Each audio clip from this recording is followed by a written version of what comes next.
Hello बच्चों, आपका हमारे चैनल में स्वागत है। बच्चों, मैंने आपको कक्षा 10वीं विषय गणित अध्याय 8 त्रिकोणमिति का परिचय के बारे में पढ़ा रहा हूँ। उसमें आपको मैंने कुछ उदाहरण बताया हूँ और प्रश्नावली 8.1 के 7 सवाल पिछले वीडियो में बता दिया हूँ। आज के वीडियो में लेके आया हूँ प्रश्न क्रमांक 8। प्रश्न क्रमांक 8 यह है, यदि 3 cot a बराबर 4 तो जांच कीजिए कि 1 ऋण tan वर्ग a बटे 1 धन tan वर्ग a बराबर cos वर्ग a ऋण sin वर्ग a है या नहीं।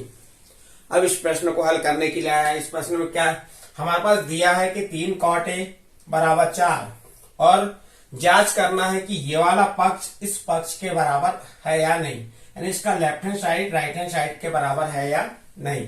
तो जो दिया है, दिया क्या है हमारे पास, दिया है क्या, दिया है 3 cot a बराबर 4, ये दिया हुआ है।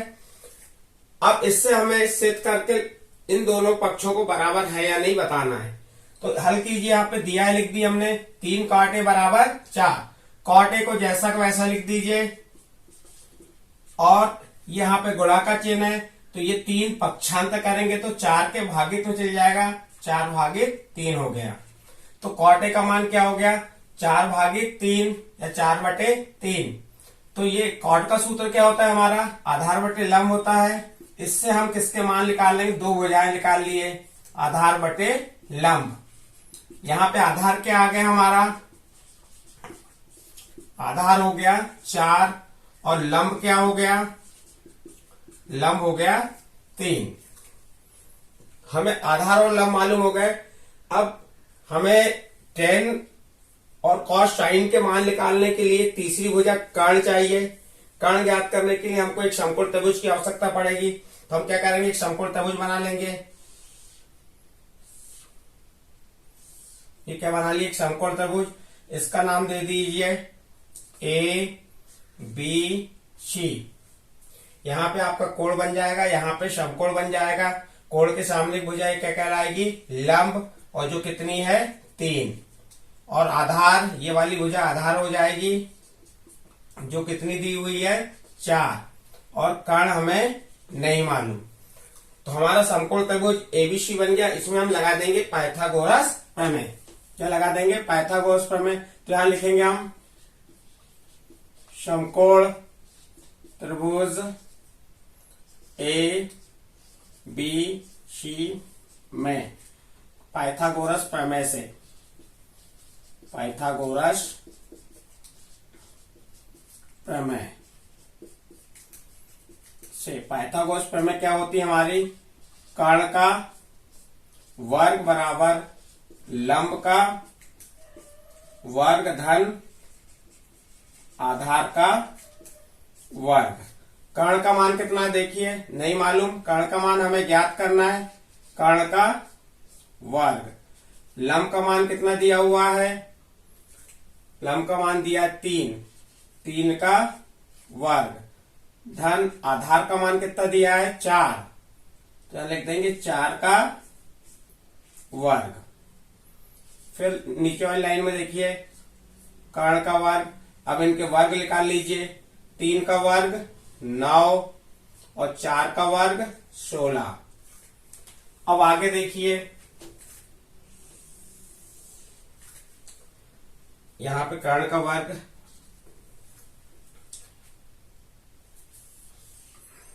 यहां लिख देंगे कर्ण का वर्ग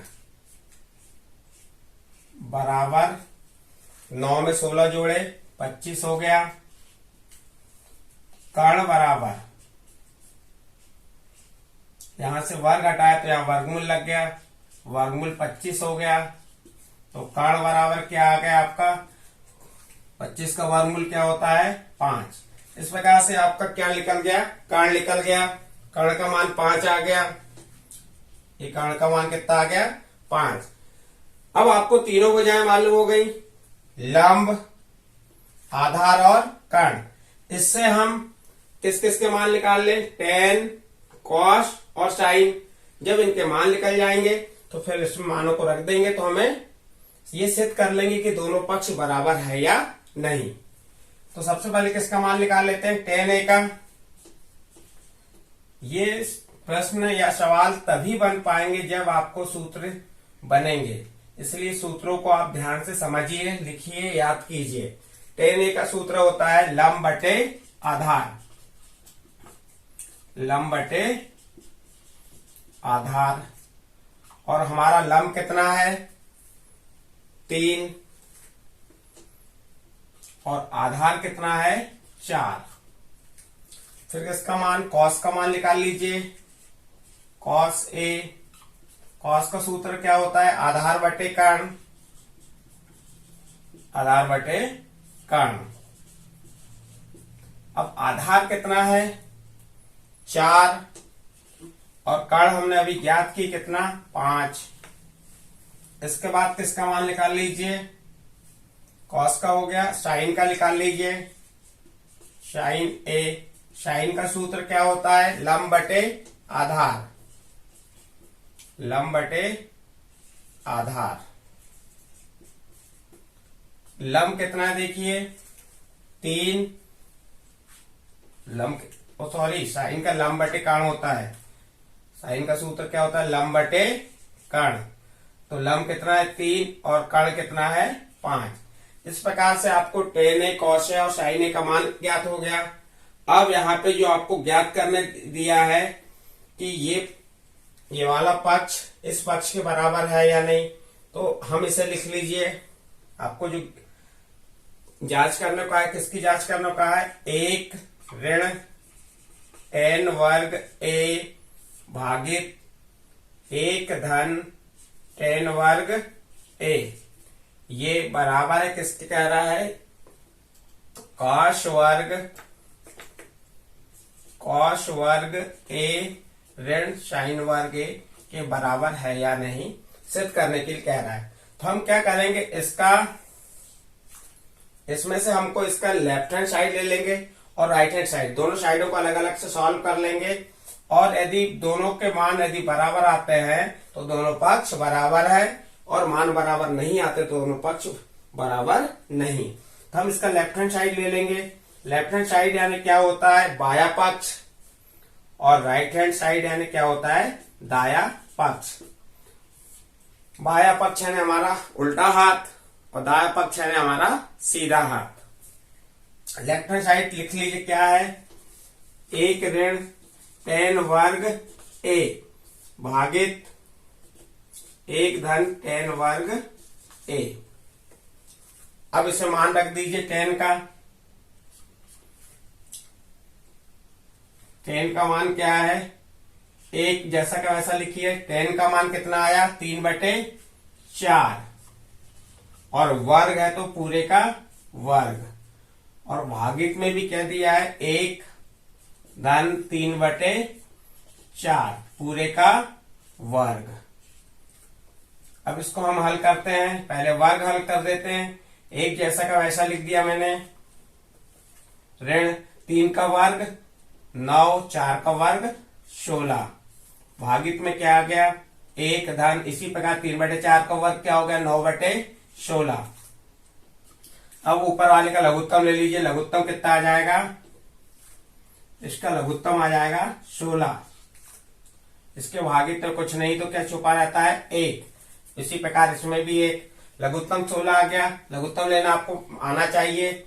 जो इसका हर है 1, हर का लघुत्तम जो आया उसमें भाग दीजिए, कितने बार जाएगा, 1 का भाग 16 में दी, 16 बार गया, और 16 का इसे 1 से गुणा की तो 16 आ गया। ऋण इसी प्रकार 16 का भाग 16 में दीजिए, कितने बार गया, 1 बार गया, और 1 का 9 में गुणा कर दीजिए, क्या आ गया, 9।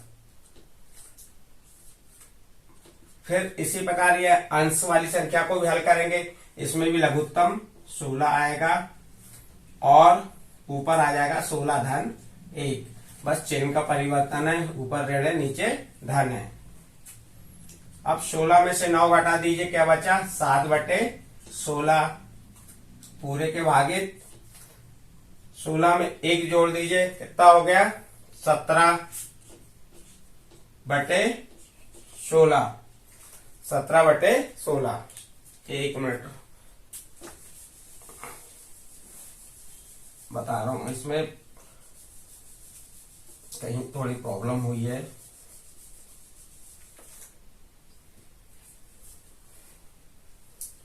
देखिए यहाँ पे 9/16, 9/16। यहाँ पे आपकी प्रॉब्लम कहाँ पे आ रही है, 7/16, 1 10 वर्ग, 3/4, 9/16। तो देखिए यहाँ पे 16 में से 9 घटाए कितना बचा 7/16, और इसमें भी 16 में 1 जोड़ दिए तो 17/16।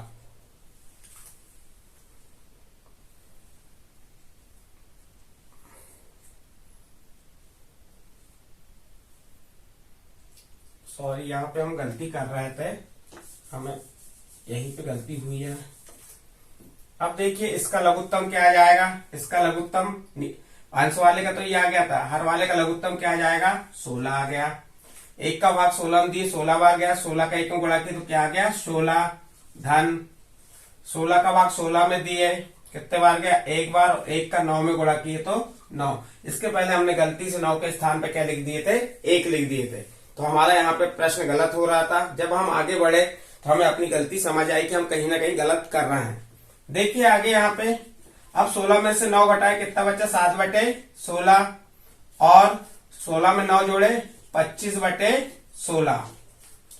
ये जो बराबर है ये ध्यान रखेंगे, जो बटे की लाइन है उसी के सामने आना चाहिए। अब भागफल से गुणनफल में बदल दीजिए, 7/16 भागफल से गुणनफल में बदले तो 16 ऊपर चले गया और 25 कहाँ आ गया नीचे। 16 से 16 क्रॉस हो गया, या 16 का भाग 16 में दी 1 बार चले गया, क्या बचा आपका 7/25। इस प्रकार से हमने 1 ऋण 10 वर्गे बटे 1 धन 10 वर्गे का मान निकल गया 7/25। अब इसका हम कौन सा पक्ष को हल करेंगे, इसका राइट हैंड साइड को हल करेंगे। राइट हैंड साइड को जब हल करेंगे तो हम यहीं पे हम मिटा दे रहे हैं और मिटा के बता रहे हैं, ऑलरेडी हमें मान मालूम हो चुका है। देख लीजिए, जो भी आपको प्रश्न में कठिनाई हो तो मुझे कमेंट्स बॉक्स में बता के पूछ सकते हैं। देखिए मैं यहीं पे इसी को सॉल्व कर रहा हूं। यहाँ पे क्या दिया है आपका, देखिए ये लेफ्ट हैंड हुआ। अब राइट हैंड साइड क्या है इसका, राइट हैंड साइड लेने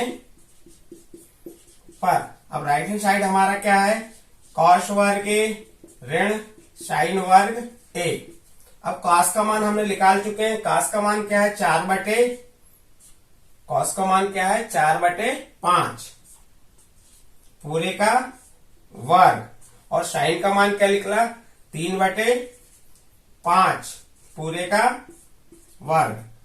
अब 4/5 का वर्ग तो अंश का वर्ग है, 4 का वर्ग कितना हो गया 16, 5 का वर्ग कितना हो गया 25, ऋण 3 का वर्ग 9, 5 का वर्ग 25। हर समान है, लघुत्तम क्या जाएगा 25।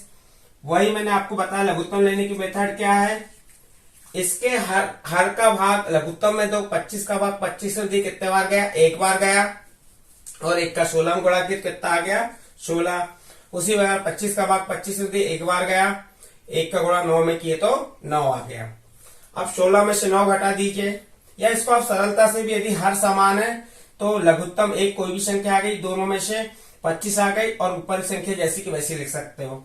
16 में से 9 घटाए कितना आया 7 भागित 25। यह आपका राइट हैंड साइड आ गया। देखिए जो हमारा लेफ्ट हैंड साइड आया था और ये क्या आ गया right hand side. Left hand side और राइट हैंड साइड दोनों कैसे हैं बराबर हैं, तो अंत में लिख देंगे अतः